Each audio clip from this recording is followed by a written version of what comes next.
you I was on your side. I told you I would never hide. So you can put your hand in mine, 'cause I'll be keeping by your side. I told I'll love you till the stars turn cold.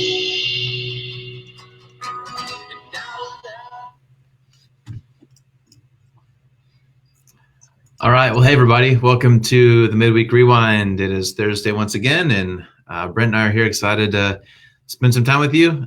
So thanks for tuning in again. For those of you, if you're watching live or if you're checking this out later, we are grateful that you're spending some time with us. So thank you. Hope you're having a great day, great week. Brent, how you doing today? Good. Really good. We were just talking. I am ready for some consistent spring. Yes. Because we're all wanting to get out a little since we're all kind of trapped in a new reality. But no, I'm doing good. Awesome. Good deal. All right. Well, we're in, again, we're just in this weird quarantine season. Everything's weird and crazy. And Brent, we just had Easter last week. And what was it like for you to have an Easter service with you alone in a room, just all the weird stuff? I mean, it's crazy, right? Yeah, we've been, 4 or 5 weeks in this thing, and it still feels surreal. And really, it's not just me. It's you. It's all of us. This is the first Easter in history, people are saying, ever. Yep. Where there was some kind of nationwide, not persecution, where they were meeting in underground church, but where no one could do it. Right. But my, better now this thing than in 1910 when they, we couldn't have had any other options. There's no communication. So the online is a gift. Yep.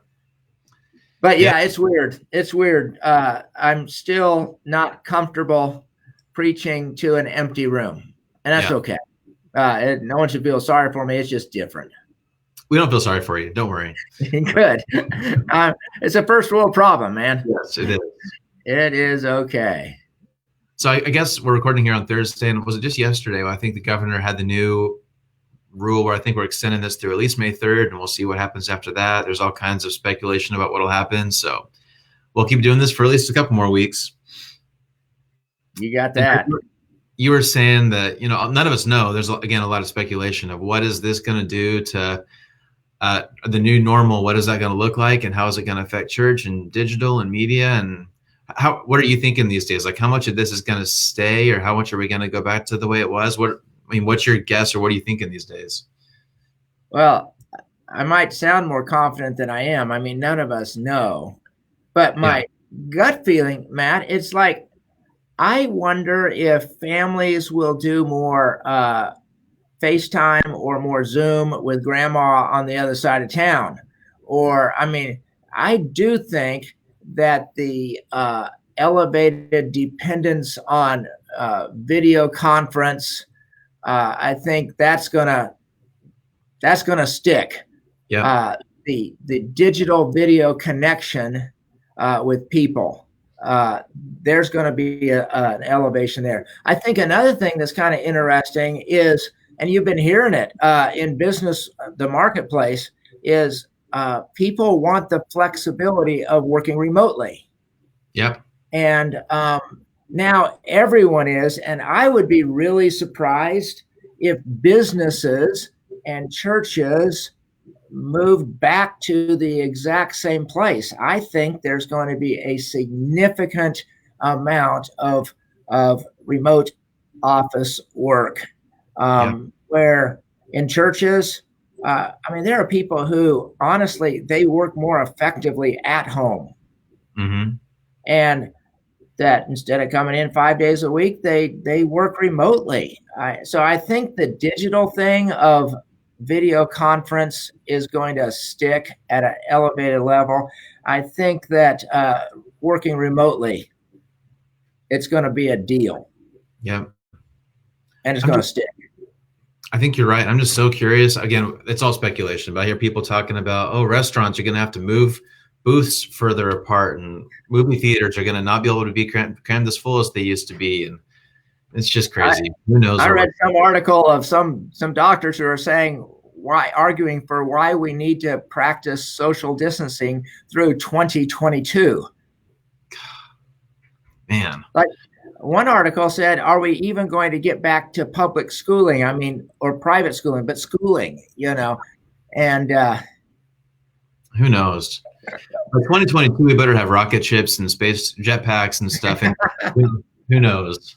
But oh goodness. So yeah. Well, this week we'll continue for at least this week. We know for sure we're online, and we'll see what the next few weeks hold. And so we'll talk about this here in just a minute. But you're actually starting a new series this week, which I'm kind of excited about. So I'll let you tease that here at the end of Midweek Rewind episode today. But so I want you, Matt. You're our digital genius here at church, and the work you're doing is tremendous, and I'm really proud of you and what all we're doing. But Easter, shoot a few stats that don't confuse normal people like me.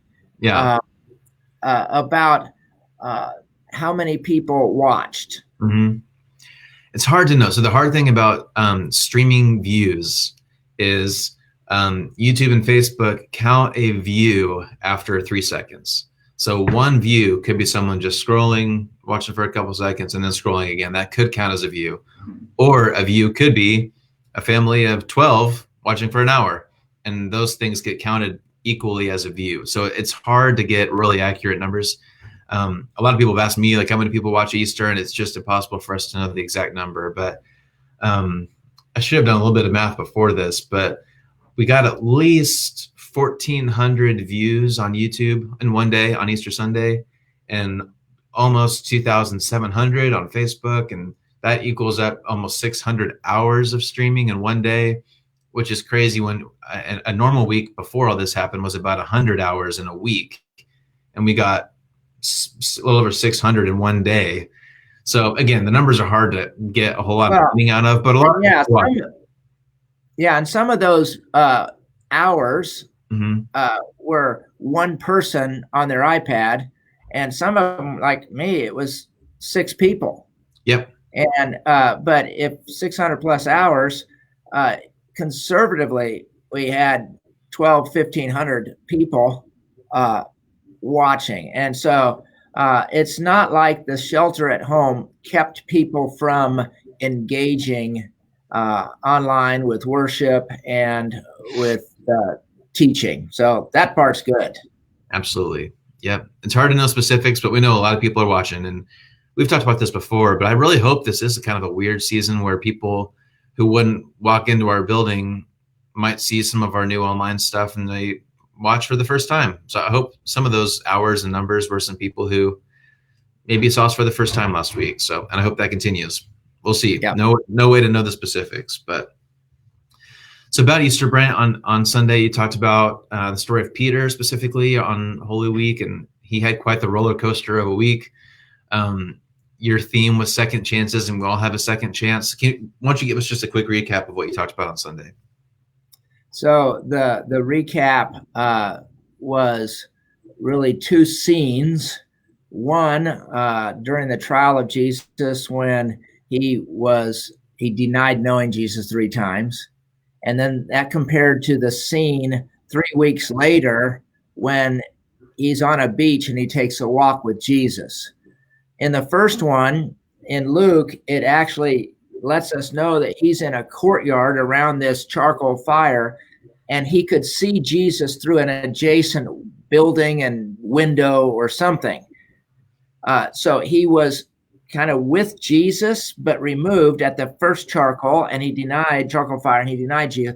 And then the second one, Jesus had made a charcoal fire for breakfast, had some fish on it, and then he and Peter went for a walk. And that was an interesting thing because Jesus said, there's a day coming when you won't deny me, but now you're actually going to die for me. Mm-hmm. And he said, someone's going to take you when you're old to a place you don't want to go, and you will stretch out your hands. And it specifically says that Jesus said this to describe the kind of death Peter would endure. And church tradition then says that he was crucified, because Jesus said, someone will take you where you don't want to go, and you will stretch out your hands. And so they kind of think cross. Tradition has it that he didn't want to be crucified in the same manner as Jesus, so he asked to be crucified upside down. Regardless, those are the two scenes. Scene one, and you'll get to this, around a charcoal fire, deny Jesus. Scene two, around a charcoal fire, Jesus says, you're actually going to die for me. And so the second chance at the second charcoal fire.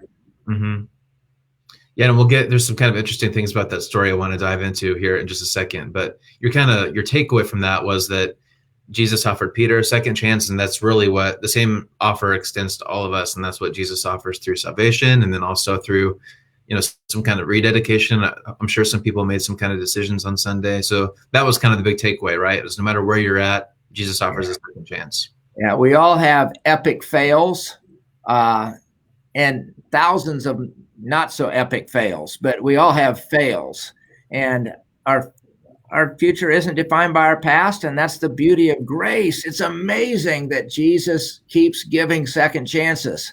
That's just who he is. He can't not do that because he's so loving and kind. And so, it is a second chance, and we're all grateful for it. And that's all about Easter.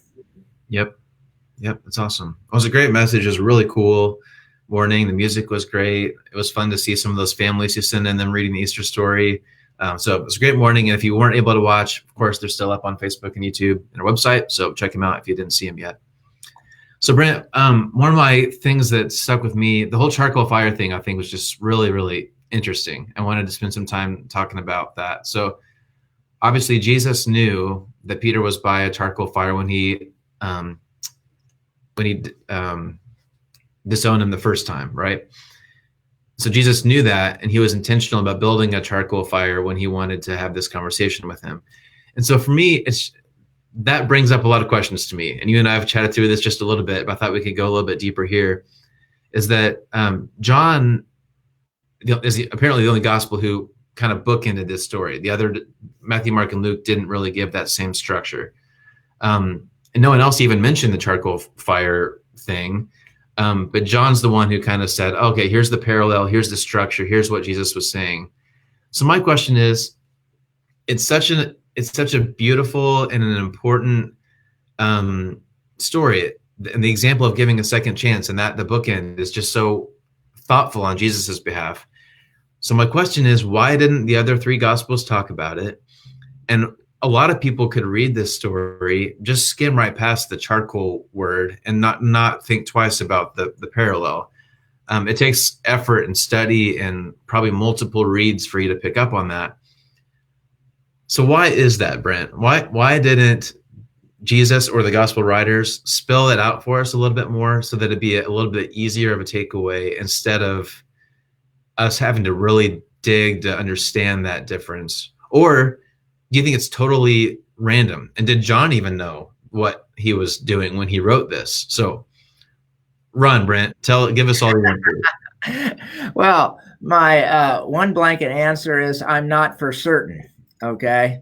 So that's my backdoor exit. But I'll toss out a couple things, Matt. One, if you got four people to try to, after the fact, sometimes even years after the fact, recount 3 years of someone's life story.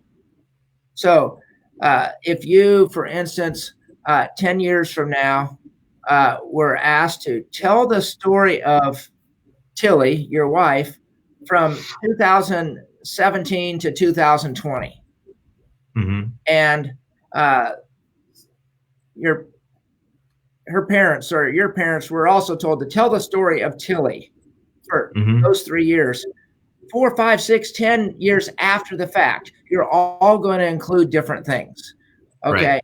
So it's a little bit easier for me to say why some gospel writers did include this and didn't. I mean, they're asked to cover 3 years or really the whole life of Jesus. And they're writing this story and they're just going to highlight different things. Mm-hmm. So I'm not so surprised that the other three didn't mention it. So the other question is, if this is such an interesting and really kind of cool idea that at the first charcoal fire, and again, as I said on Sunday, there are only 2 times in the entire New Testament where the words charcoal fire are used, both by John, Peter standing by a fire both times. Jesus talks about the experience around the first one, and he is there around the second one. If that's so, and it seems really cool, why didn't John in his writing, why didn't he just say it? Right. I mean, that's my question. He, in John 21, hey, Jesus took Peter for a walk, and he pointed out that at the first charcoal fire, Peter denied him, but at the second, there's a second chance. And Jesus says, you're actually not going to deny me. You're going to die for me. Why wasn't that like pointed out? Okay. Yep. So I could ask these questions, rhetorical. Why isn't the Bible straightforward in just answering the question, why do bad things happen to good people? Why don't they just spell that out? That's a really big question. Why do bad things happen to good people? Why can't that just be in 2 paragraphs in Ephesians or something? But we have to connect the dots. Why doesn't the Bible specifically describe our heavenly body? There's so many blanks and uncertainties and unknowns. Why, when the Bible describes end time events, why doesn't it just line it all up and explain it clearly? But no, we're left to try to figure out, what did Daniel mean when he said 1,288 days? And what about the great prostitute or the beast in Revelation? And is that literal? And what? But so much of the Bible leaves us to dig and leaves us without the full answer, or certainly the clear answer. Jesus taught in parables. I mean, why didn't he just say it? Right. So all of these flow under your question. Why didn't John point out the 2 fires and make it more obvious? Why don't you answer the question? Why do bad things happen to good people? What about our heavenly bodies? How's the world going to end? There's just so much of the Bible that seems like could be answered pretty easily, and they don't. Or even kind of spelling out, like, I think Matthew is really dedicated to showing all the Old Testament and some of the Jewish things that paired with the Old Testament law. And there's just so much that we miss because it's not clearly laid out. And it seems like if I was writing the Bible, I would want to make those connections more clear. Yeah. So now I'll take another swing at it. We've now more than amplified the dilemma. Right. Okay. Now solve it. That's good. We're both on the same page, in a sense, wishing that God would have just been more direct and answered more things, to our satisfaction.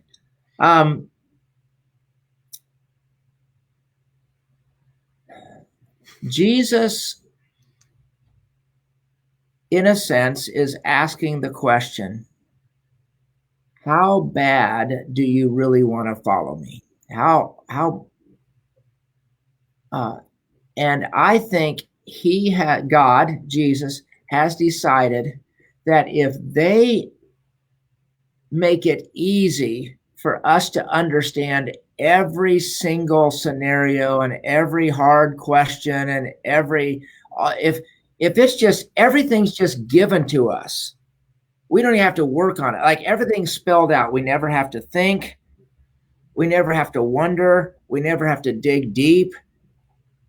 That God has decided, if he sets the culture by giving us all the easy answers, so we have no questions, all of our life dilemmas are, what is the will of God for my life? Well, God is going to tell me immediately now.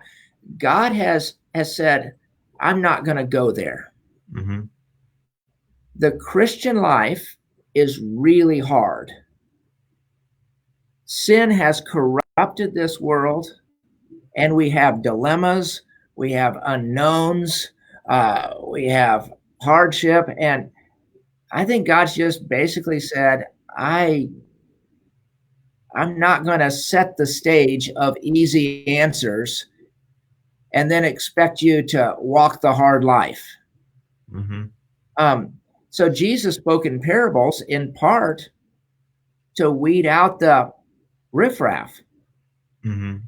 He wanted, if people are going to follow him, he wants them to really follow him. Mm-hmm. Okay. And so I don't know if this is a test language, like God's kind of testing us to see who really wants to follow me. Mm-hmm. You know, Yeah.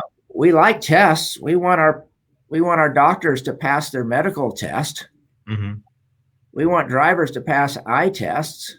Right. So making it hard to get a driver's license or become a doctor is a good thing. Mm-hmm.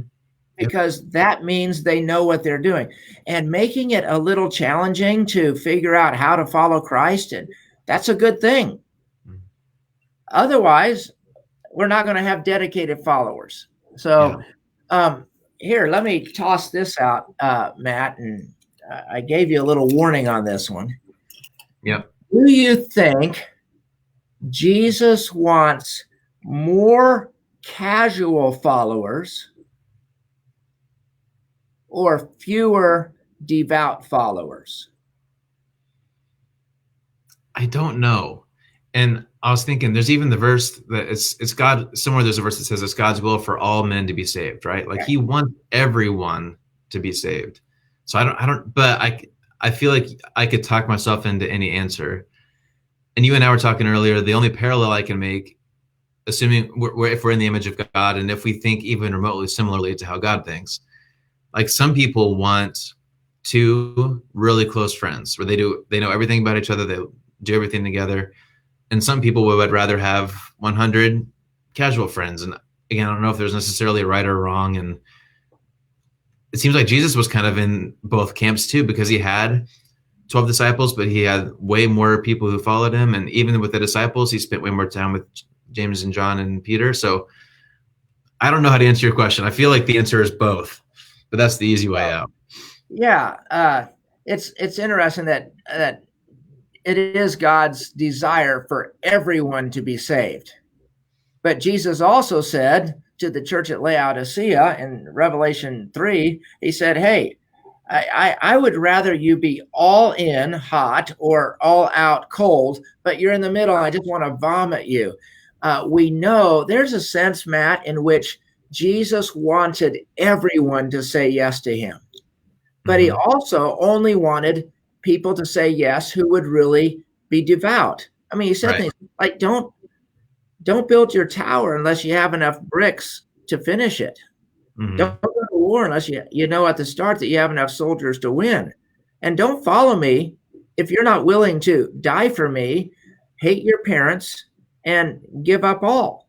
Right. And so on the one hand, Jesus died for all. God so loved the world that he gave his own son, that whoever, God wants everyone, but God also wants devout followers. Mm-hmm. And so, it's a trapping question to say, does Jesus want more casual followers or fewer devout followers?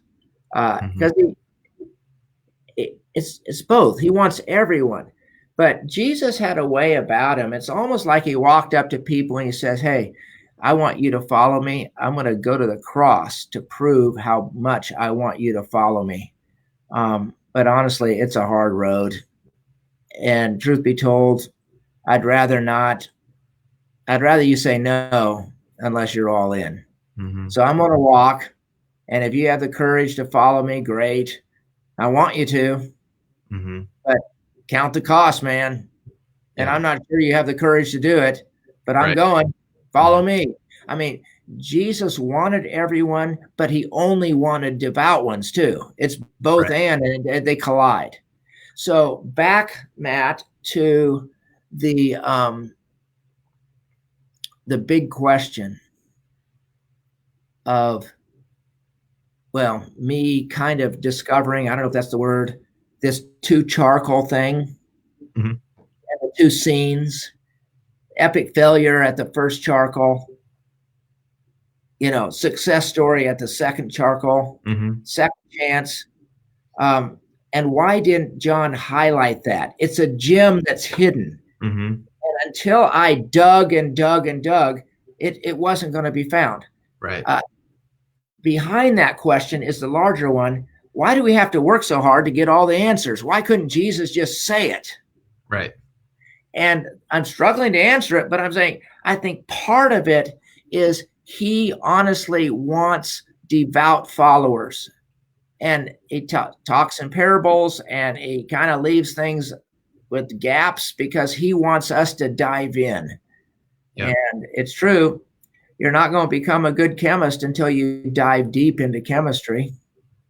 Yeah. You're not going to become a good husband until you dive deep into it and work hard and sweat and sacrifice. You're not going to become a good Christian unless you're willing to go all in. And so Jesus makes us work for it intellectually, ethically, motivation. We just have to work, but it's just like the rest of life. Mm-hmm. You have to work for it to get to that highest level of success. Right. And you have to work for it, not to become a Christian, okay, right, but to grow as a Christian. Well, and so much of the Christian life is just so countercultural. Like maybe that's why the devoted followers is so important too, is that he's going to ask you to give up 10% of your income, and he's going to ask you to do crazy things that other religions and other people aren't going to ask you to do. So if you're going to do this, you got to do it. And so, yeah, like you said, that's maybe why we're supposed to dig a little bit deeper. And because if we're going to truly do it, it's not an easy thing to do. So yeah, that makes sense. I still wish it was easier, but it makes sense. I just saw a little comment from someone about the Greek language of the New Testament. And it is more precise than our English. And on the one hand, it might have been easier for people to catch these nuances when it was in the Greek than when it's translated into English. But anyway, it just gets all complicated. But a good comment from John over there, just say this could play into the complexity of it all. It's the translation, and such is life. Well, just culture. It's 2,000 years later, and we'll never know how. Like when Matthew, Mark, Luke, and John were writing, how much did they know what they were actually writing, and how did they understand the importance of their words at the time? We'll never know. So just the culture and the time is a big thing to remember also. Well, I think that most of the writers of the books of the Old and New Testament weren't aware when they were writing that they would someday be etched as holy scriptures. Right. But it's in 1 or 2 Peter. It says that no prophet spoke of their own, but they were carried along by the Holy Spirit. So when Moses wrote the first 5 books of the Bible, I'm not very convinced that he knew it would be the first 5 books of the Bible. But I frequently said he held the pen, but God moved his hand. No prophet spoke on their own. They were carried along by the Holy Spirit. But yeah, I think you're right. Most of these writers weren't aware of the significance of what they were writing. Yep. Hey, what's happening this Sunday? Yeah, well, I was just going to say, so we kind of weaved all over the place today, but I think, so to wrap it up even a little bit neater, God made things hard on purpose so that we would make sure we were actually in on this thing. Is that a good way to sum it up in 4 seconds? That's well said. Okay. That's well said. Okay. This thing could have been a lot shorter. Oh, it's all good. It's a hard thing to wrestle through. But yeah, I'm looking forward to this series, Brent. So we're doing something a little bit different this week and in the next coming weeks. And if you would have told me a year ago, we're doing a whole series based around your artwork, I don't know if I would have believed you, but why don't you give a quick preview of what we're doing the next few weeks? Yeah, you would have said, "Come, Lord Jesus, come." Right. And over the years, as I've tried to explain Bible principles or talk about practical issues in people's lives, I've often just scribbled something on a napkin, just a dumb little drawing that I made up.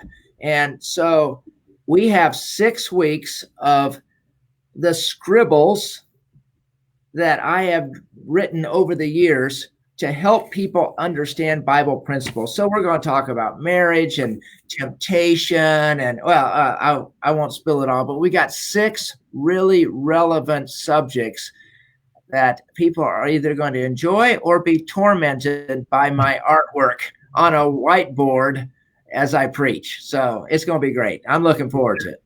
I'm looking forward to it too. It's going to be something kind of different, especially, I mean, everything's different right now, so might as well throw in your artwork in the mix, but it's going to be fun. I'm looking forward to it too. And there will be a surprise ending. So show up on Sunday. There will be a surprise ending to my sermon.